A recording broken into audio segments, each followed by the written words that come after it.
Au palais de Koulouba hier a eu lieu la cérémonie officielle de remise des attributs aux nouveaux généraux nommés à titre exceptionnel au sein de l'armée malienne. L'événement était placé sous la haute présidence du général d'armée Assimi Goïta, président de la transition, chef de l'État et chef suprême des armées. La date de la rentrée scolaire approche à grands pas, mais beaucoup d'établissements sont toujours occupés par les sinistrés qui lancent d'ailleurs un cri de cœur au gouvernement. Paul Biya de retour au Cameroun. Le président avait été annoncé mort. Ce retour met donc fin aux spéculations. Mesdames et messieurs, bonsoir. Merci de nous recevoir chez vous. Le président de la transition, désormais général d'armée, Assimi Goïta, et d'autres officiers ont reçu leur attribut de général lors d'une cérémonie ce lundi à Koulouba, Djeneba Samaki. Promu lors du Conseil des ministres du mercredi 16 octobre 2024, après recommandation faite à l'issue du dialogue intermalien, les colonels Assimi Goïta, Sadio Kamara, Malik Diao, Ismaël Ouagé, Abdoulaye Maïga ont reçu hier, lors d'une cérémonie de remise, les grades et les insignes de général, ainsi que 6 autres officiers. Le président de la transition, Assimi Goïta, est fait général d'armée avec 5 étoiles. Il a reçu ses attributs de général d'armée à titre exceptionnel ce lundi 21 octobre des mains du grand chancelier des ordres nationaux. Après cette étape, il a lui-même accroché les insignes de général de corps d'armée aux épaules des colonels Sadio Kamara, ministre de la Défense, Malik Diao, président du Conseil national de transition, et Ismaël Ouagé, ministre de la Réconciliation. Le colonel Modibo Kone, directeur général de l'Agence nationale de la sécurité d'État, est également élevé à ce grade, mais était absent lors de la cérémonie. Le colonel Abdoulaye Maïga, ministre de l'administration territoriale, porte-parole du gouvernement, a été élevé au grade de général de division en même temps que 5 autres officiers. Avec cette promotion au rang de général d'armée, le président de la transition, Assimi Goïta, devient le plus haut gradé de l'armée malienne, devant Amadou Aya Sanogo et ses 4 camarades. Avant lui, seuls Feu Moussa Traoré et Amadou Toumani Touré avaient atteint ce grade. Par ailleurs, le secrétariat général de la présidence a demandé dans une lettre au ministre des Affaires étrangères et de la coopération internationale de prendre les dispositions idoines pour que les missions diplomatiques et consulaires et les organisations internationales au Mali respectent l'appellation officielle du président de la transition, qui est désormais le général d'armée Assimi Goïta, président de la transition, chef de l'État de la République du Mali. Parlons justice. Les anciens PDG de la CMDT devaient comparaître devant la Cour suprême hier lundi 21 octobre, mais à la demande de la CMDT, l'affaire a été renvoyée à une date ultérieure au motif qu'elle n'était pas informée de la tenue de l'audience. Il s'agit de l'affaire de détournement et de non-respect de l'échéance de remboursement d'un prêt portant sur plus de 6,2 milliards de francs CFA.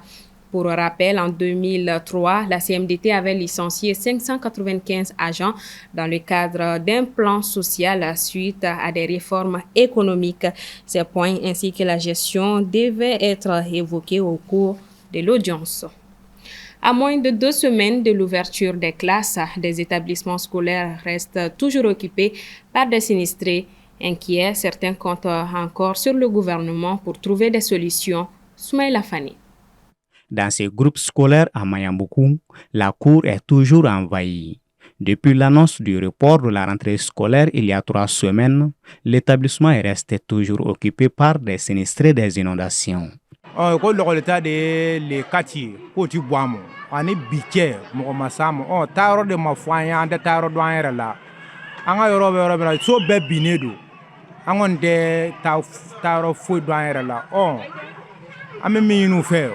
U kana an bɔ fili kɔnɔ yanni délai do cɛ o de y'an ka laɲini ye. Ne fa kamanaganba de b'an da la yɔrɔ t'an bolo an ka yɔrɔ bɛɛ benna hali sɔgɔmada in an bɔra yen don yɔrɔ t'an bolo foyi t'an bolo m'a fɔ k'a fɔ nin ye fɛn nin an bɛna taa don a kɔnɔ ye Cette cour abrite plus de 50 ménages, soit plus de 200 personnes, dont des femmes et des enfants.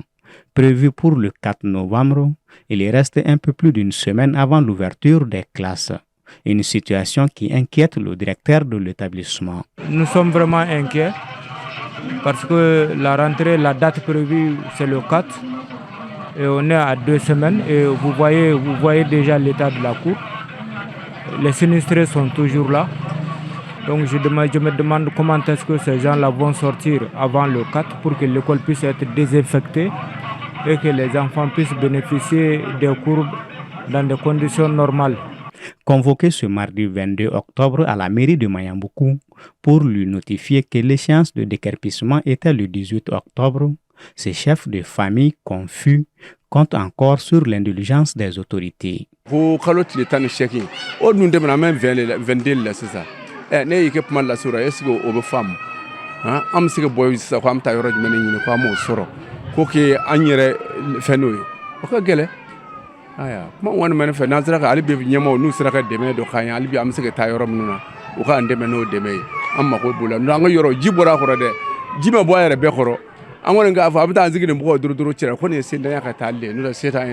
Lors de la rencontre entre les différents ministères,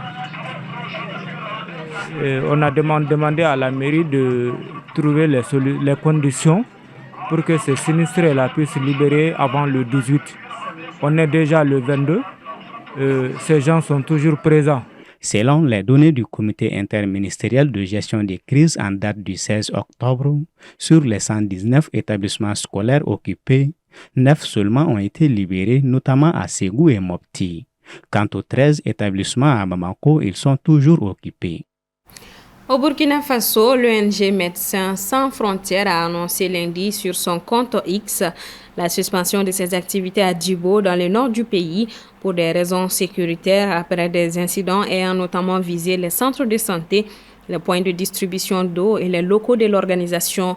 L'ONG ajoute que les conditions se détériorent au Burkina Faso et qu'elle ne sent pas le soutien des autorités locales, rappelant que la suspension des activités risque de priver la population locale des soins.